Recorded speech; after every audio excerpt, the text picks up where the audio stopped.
What's up, guys? Welcome to the Line Change. Now, in this video, we're going to be talking some, not necessarily trade talk, but some trade speculation. It's been a little bit since we discussed trades. As everyone knows, the Canucks have very little cap space, and they're going to have to move out not only just some players, but money in order to even, do a trade. But we're going to get back into some trade speculation, if you will. Sorry, that was my little Dusty Rhodes impression right there. So before we dive into that, I want to give it, as I always do, I want to give a big shout out and thank you to my sponsor, Gassy Jack Art, maker of that incredible artwork you see there behind me. And you guys can get your hands on some artwork of your own by checking out Gassy Jack Art at GassyJackArt.com. He's also on Instagram at Gassy Jack Art. He still has his end of season sale going on where you can buy 2 prints and get 2 additional prints for free. So go ahead, check him out, GassyJackArt.com.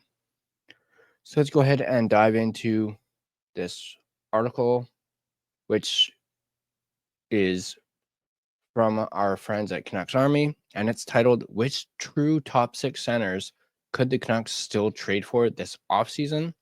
It's an article written by Stefan Roget. We've obviously read a lot of his articles. His articles are always great.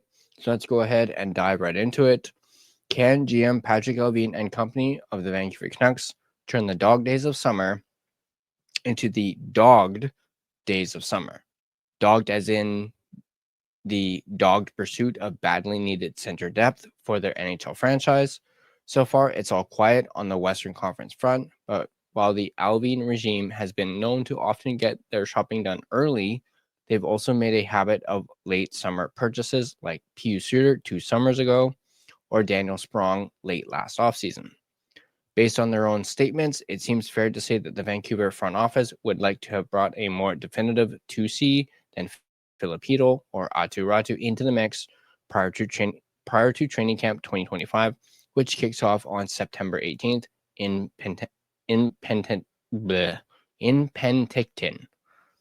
The only problem, we've long since run out of obvious trade targets. Some of those we've previously identified have moved already, and those that haven't now, for the most part, seem likely to stay where they are. Who's left for the Canucks to pursue? As I scoured the depth charts of their NHL rivals, so too do we. Now, first, we're going to take a look at premium label top 6 options for the Vancouver Canucks. There are some truly excellent options still out there to fill the 2C role. The only issue is the high cost that is certain to come with them and the question of whether the Canucks can afford it. First up on the list, somebody who we've talked about quite a bit, somebody who, various Canucks media has talked about. I'm sure at this point, some are probably sick and tired of hearing us all talk about him. And that is, of course, none other than Marco Rossi of the Minnesota Wild. Obviously, for those of you that have followed along to this channel, know that I was a big, Rossi guy. I really wanted them to go out and get Rossi. Was very disappointed that proposed trade that they offered to Minnesota fell through and that Minnesota declined the trade. Perhaps I still have maybe a sliver of hope that maybe they can still get a deal done, because Rossi, as of now, is still a part of the Minnesota Wild and he needs a new contract. Marco Rossi, 23 years old, 5'9", 182 pounds. He is a RFA. In 24-25, he played 82 games, had 24 goals, 36 assists, 60 points, and his Corsi was 50.7%. We've written and you've read enough about Rossi at this point to know the score. His size and pending contract are his only real downsides, and everything else, age, skill level, competitive streak, is exactly what the Canucks are looking for. Extension negotiations with the Wild remain at a standstill, which should mean that Rossi is still theoretically available. In some ways, it feels like the moment has passed, but if talks get acrimonious, from here on out? Perhaps not. In any case, there's enough cap space left over around the league to ensure multiple suitors stay in the hunt for Rossi, so his general price tag isn't going to come down anytime soon.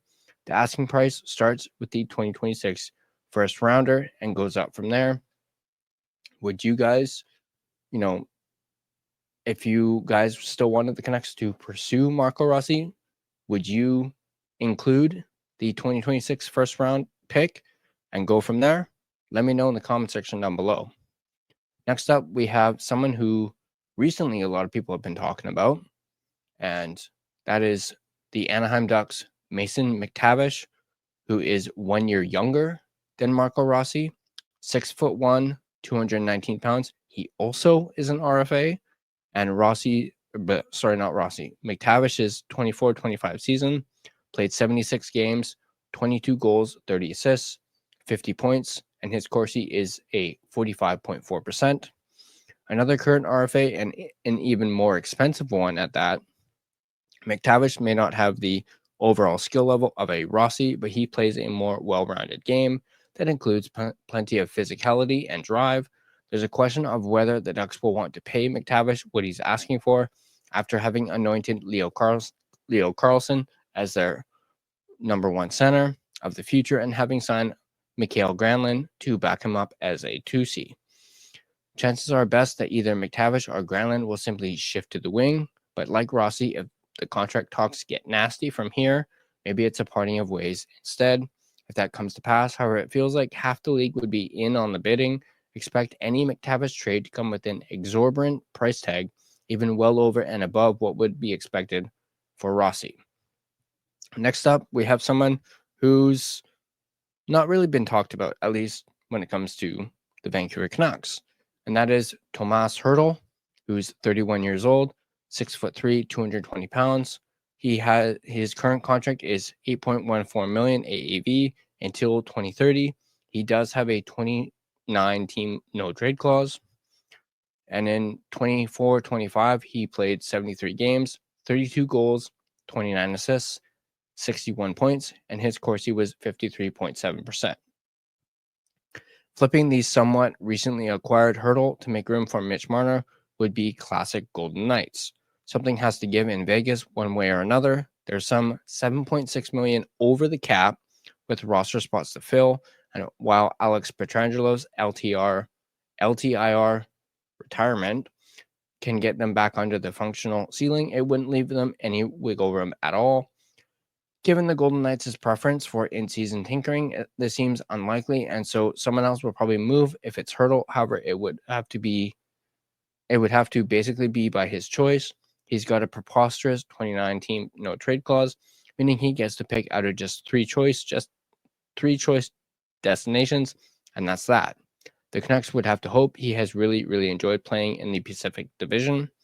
Next up, we have someone who we have talked about before on this channel, and someone who has been connected to the Canucks, especially when it comes to trade talks. And there's another connection to the Canucks for this player. Of course, we're talking about Josh Norris, 26 years old, 6'2", 196 pounds, with a $7.95 million AAV until 2030. In 24-25, he played 56 games, 21 goals, 14 assists, 35 points, and his Corsi was 48.9%. We've already written a fair bit about Norris. We've also talked about him, so we won't belabor the point. The good, Norris is a center in his prime who has scored as many as 35 goals in a season before, and who happens to be a best friend of Quinn Hughes. The bad, he's terribly injury prone, and still won't be all that cheap to acquire from a Buffalo team desperate to return to the playoffs. If there's a hockey trade to be made, Norris remains an intriguing option, but he's not quote-unquote for sale enough for the Canucks to pursue otherwise. Next up, we have a name that we haven't talked about, at least not on this channel, and a name that hasn't really been talked about a whole lot. That is none other than Ryan Nugent-Hopkins, 32 years old, 6'1", 192 pounds. He has a $5.13 million AAV until 2029. He also has a no-move clause. For 24-25, he played 78 games, 20 goals, 29 assists, 49 points. His Corsi was 55.0%. Okay, are we dreaming here? Maybe. Nugent Hopkins signed what was a major hometown discount at the time to stay in Edmonton for the remainder of the decade, but he's really tanked the past couple of years, dropping down from 104 points to 67, then all the way down to 49 last season, though he did rebound for 20 points in 22 playoff games. If the Oilers are seeking a shakeup and find themselves unable to part with a defender like Darnell Nurse or Matthias Ekholm, a forward who might make sense to deal is Nugent Hopkins. It would certainly send a message to the Edmonton room, and if that came to pass, a place Nugent Hopkins might reasonably waive his no-move clause is for his hometown-ish of Vancouver. But he's probably too cost-effective for the Oilers to seriously consider dealing, and we have to imagine they'd look to avoid an intra-divisional trade anyway. I mean, that didn't stop them from trading us Evander Kane, but just saying. Next up, we have some mid-range middle six options. The following section covers those players who may not hold the same value as the above group. For better or for worse, they may be less impactful options, but this should also be decidedly more obtainable. First up, we have William Karlsson of the Vegas Golden Knights, 32 years old, 6 foot, 190 pounds, a $5.9 million AAV until 2027 with a 10-team no-trade clause. In 24-25, Karlsson played 53 games, 9 goals, 20 assists, 29 points, and his Corsi was 55.0%. If we go back to those comments we made on Hurdle, we have to note that it'd be even more of a Golden Knights thing to trade one of their original members in order to clear room for a UFA mercenary. Karlsson is one of the last expansion misfits left. He's no longer the top 6 scorer he was in his prime, but he is still an incredibly effective player at both ends of the ice who always makes a positive impact. In the end, the dollars to impact ratio is probably too high for a budget-conscious team like Vegas to part with, but stranger things could happen. Were Karlsson to be dealt, he might be one of the few centers on this list who could go for a primarily futures-based package. Next up, we have somebody that Canucks fans are familiar with, Elias Lindholm. 30 years old, 6'1", 202 pounds, $7.75 million AAV until 2031. He does have a no-move clause. In 24-25, he played 82 games, 17 goals, 30 assists, 47 points, with a 50.0% Corsi. Last year, there was some idle talk of the Canucks bringing Nikita Zadorov back from exile in Boston. Why not the other UFA they signed last summer? The Lindholm contract has proven immediately regrettable for the Bruins, who are now about to embark on a rebuild of sorts with an underperforming center on the books until 2031. If they can't get out of a bad fit now, maybe they should. And if we're picking out the best destinations for Lindholm, why not Vancouver, where he certainly seemed to enjoy himself before chasing the money elsewhere. This may be one of the rare opportunities on this list for the Canucks to acquire a center for less than they're truly worth, but to do so, they'd have to be willing to incur the risk of Lindholm's contract and the possibility of his not bouncing back. And that's something they already walked away from once. I will admit I'm not too keen on this one at all, as I wasn't the biggest Lindholm fan. Like, I didn't dislike him. I just didn't see what the buzz was about when we acquired him last season. And obviously, after he just up and left and signed that contract with Boston, I do think the Canucks dodged a major bullet by not agreeing to that contract, especially considering that I heard that they offered him, $7 million or something like that. So this is not one that I would be too keen on, but it's still an option, and Lindholm is still a center. So next up, we have a name that really no one's really talking about and could be a potential option, and that's Nazem Kadri of the Calgary Flames. 34 years old, 6 foot, 185 pounds. he has a $7 million AAV until 2029. He does have a no move clause. In 24-25, he played 82 games with 35 goals, 32 assists, 67 points, and his Corsi was 52.7%. By skill and production, Kadri belongs a tier higher on this list. It's just his age that holds him back from being a premium solution. Excuse me.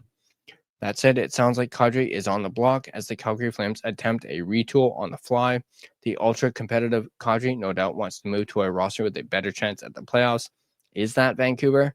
Hard to say, but Kadri clearly enjoys playing in Canada, so that's a positive factor. Could the Canucks justify the cost, which has to start with a first-round pick? One would assume for a 34-year-old, they'd have to be darn certain of Kadri's fit and impact over the next couple of seasons. Next up, we have a name that not a whole lot of people are talking about. I do believe I've heard this name maybe once or twice linked to the Canucks by, fans. And that is Ryan Strome of the Anaheim Ducks, 31 years old, 6'1", 192 pounds, with a $5 million AAV until 2027. In 24-25, he played 82 games, had 10 goals, 31 assists, 41 points, and his Corsi was a 48.5%. If you go back to the slight forward logjam in Anaheim, then Strome is certainly another center who could shake loose, especially if the Ducks do wind up keeping McTavish. He's been a fairly consistent 40-point scorer for a while now and has developed into a bit of a veteran leader. The Ducks flush on cap space, don't really need to deal anyone. However, Strome would still cost something and perhaps more than is worth a less than ideal fit. Next up, we have a name that has been spoken about when it comes to the Canucks. That is Pavel Zacha of the Boston Bruins, 28 years old, 6'3", 206 pounds, with a $4.75 million AAV until 2027. He does have a 10-team no-trade clause. In 24-25, he played 82 games with 14 goals and 33 assists, 47 points, and with a Corsi of 49.5%. Zacha has size and skill, but hasn't always been able to put them together even with David Pastrnak frequently on his wing. At this point, it's tough to see Zacha as a true upgrade on Hedl, but he's certainly more durable and physical, so that's something. The Czech center could be sold off for reasonable futures, and depending on how reasonable those futures are, he could wind up being one of the most acquisition cost-effective players on this list. Next up, we have another name that hasn't been spoken about, at least when it comes to the Canucks, is Nicholas Waugh of the Toronto Maple Leafs, 28 years old, 6'4", 201 pounds, with a $3 million AAV until 2027. In 24-25, he played 71 games, 15 goals, 16 assists, 31 points, with a 50.6% Corsi. The Leafs just acquired Waugh in the quote-unquote trade that sent Marner to Vegas, and one might assume that means they've got plans for him, but Toronto really needed to get something back for Marner's signing rights, and Waugh also just happened to be a piece the Knights were willing to part with. The Maple Leafs continue to chase a scoring replacement. Waugh is someone who could end up flipped to create cap space. If so, he's an underrated option for the Canucks. Thus far, he's topped out at 41 points in the season, but that's playing for a very deep Vegas roster. Given a more concrete top six opportunity, Waugh could be a sneaky candidate for a breakout campaign. So that is the list that we have. And let me know in the comment section down below what you guys think about this list. Who jumps out at you on this list? We're going to be following this video up with another one that talks about, what cheaper compromise options are still available for the Canucks in the center department. So go ahead and check that video out after this one. But once again, let me know in the comment section down below who jumps out at you. Who do you guys like on this list? Are there people that are not on this list that you would like to include? Let me know in the comment section down below. And as always, if you guys like this video, be sure to hit that like button. If you want to stay up to date on all your Vancouver Canucks content, be sure to smash that subscribe button and turn on your notifications so you don't miss a single video. You can find us and interact with us on social media. You can find us on Facebook. Just search The Line Change to find our Facebook page. You can find us on Instagram at The Line Change. You can find us on X at Line Change Man. You can find us on TikTok at the TLC Podcast. You can also find us on Blue Sky at The Line Change, and feel free to give us a follow on all of our social media platforms. And if you prefer an audio version of this podcast, you can find us on both Spotify and Apple Podcast. On Spotify, once again, feel free to give us a follow, as well as rate and review us. It is, of course, greatly appreciated. But that's going to do it for this video. As always, let's go Canucks, and I'll see you guys in the next video.